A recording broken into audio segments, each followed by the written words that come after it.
பிரதான கூட்டணி கட்சியெல்லாம் வெளியே வந்துட்டாங்க. நாங்கள் திமுக கூட்டணியிலிருந்து வெளியே வந்துட்டோம் அப்படின்னு ஓப்பனாக சொல்லிட்டாங்க. அதிமுக உள்ளிட்ட முக்கிய கட்சிகள் மட்டும் திமுக கூட்டணியில் இன்னும் தொடர்றதா சொல்லியிருக்கீங்க. ஃபுல் மூன் சேல் காலை 9 மணியிலிருந்து இரவு 12 மணி வரை ஜூன் 29 ஒரு நாள் மட்டும். திமுக கூட்டணியில் மதிமுக தொடர்கிறதா என செய்தியாளர் எழுப்பிய கேள்விக்கு மதிமுக தலைவர் வைகோ பதிலளித்துள்ளார். தொடர்ந்து செய்து கொண்டே இருப்போம். பிரதான கூட்டணி கட்சியெல்லாம் வெளியே வந்துட்டாங்க. நாங்கள் திமுக கூட்டணியிலிருந்து வெளியே வந்துட்டோம் அப்படின்னு ஓப்பனாக சொல்லிட்டாங்க. அதிமுக உள்ளிட்ட முக்கிய கட்சிகள் மட்டும் திமுக கூட்டணியில் இன்னும் தொடர்றதா சொல்லியிருக்கீங்க.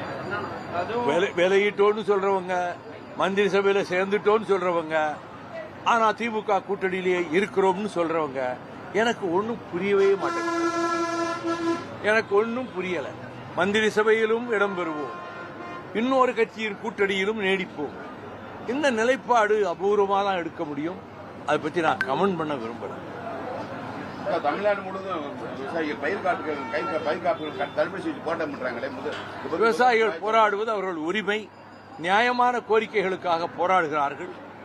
இதை அரசு பரிசீலித்து ஆவணம் செய்ய வேண்டியது அரசின் கடமை, முதல்வரின் கடமை.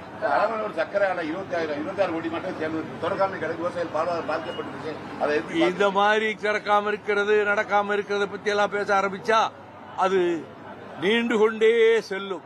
அதுக்குள்ள நான் போக விரும்பல. அரசியல்ல கூட்டணி முக்கியமா இல்ல வெற்றி பெறுவது முக்கியமா இல்ல மக்கள் நலன் சார்ந்து இருக்கு? மக்கள் நலன்தான் முக்கியம்.